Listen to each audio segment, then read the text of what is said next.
The Gaza population of 1,700,000 have been displaced. There is no electricity, no... Okay guys, I have the Supreme Court just behind me. There is not as many people that was here earlier today. I saw on the news that there were a bunch of people who were on the steps. Clearly by this time, 3 p.m., it's been cleared out. Right now though, we do have a few demonstrators, one specifically for abortion rights, abortion healthcare access. The reason why there are people out here today is because the Supreme Court is going to have a ruling on whether or not abortion medication is within the realms of reproductive constitutional rights. You know, I personally believe that they are, and the religious right-wing extremists overtake the Supreme Court is just one way that they're exercising that ability over women, over people of color, over anyone who is not a wealthy white man. It's really interesting though to see the different types of people. Obviously there's a lot of people out here. It is the capital of the United States. There are lots of tour groups, specifically with schools.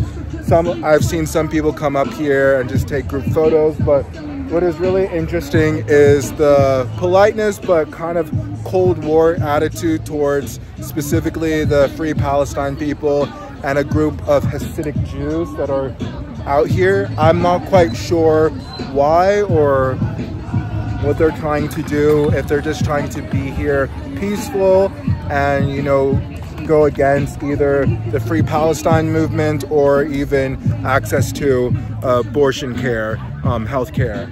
But I did see some of them kind of taunting a little bit of the Free Palestine people. So it'll be interesting to see if this develops as it goes.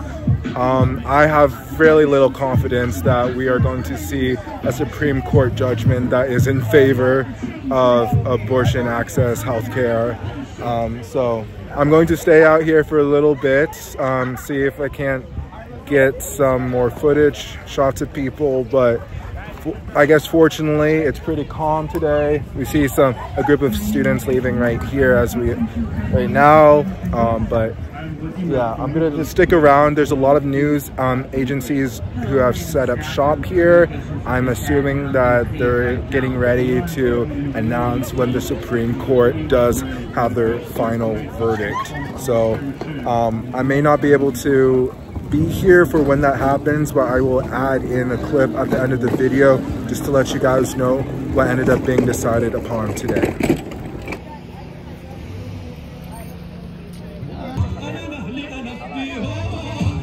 Somebody gotta deal with these war crimes, saying free Gaza, free Palestine. Somebody gotta deal with these war crimes, saying free Gaza, free Palestine. Somebody gotta deal with...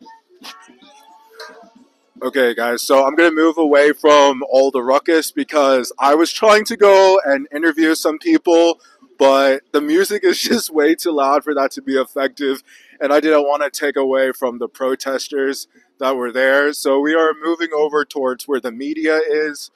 I was a little bit surprised at the longevity of this turnout. Again, it is a Monday, a Tuesday, excuse me. It is amazing just how many people are out here though, and how many people are ebbing and flowing. It's definitely not a regular group of people. Sorry guys, I just got a little bit distracted because a bunch of people just left the courthouse. They looked like staffers and interns though, no one too special. But yeah, I hope that this was a little bit of an insight on what it was like down here, what the 411 is. Guys, I post new videos every single day, so if you want more videos like this, I live in DC, so we can make it happen. Make sure you subscribe, press the bell notification so you're notified of all future posts, and I will see you in the next video. Peace. But inside the court, there appeared to be agreement, with a majority of justices on both sides of the ideological aisle highly skeptical of arguments to restrict use of the so-called abortion pill. But in court, most of the 90-minute argument focused not on the merits of the FDA's decision to expand access, but whether the doctors even have legal standing to sue. Now, the argument suggests it's going to be a narrow procedural ruling for the FDA, which would preserve nationwide access to the abortion pill. A decision is expected by the end of June.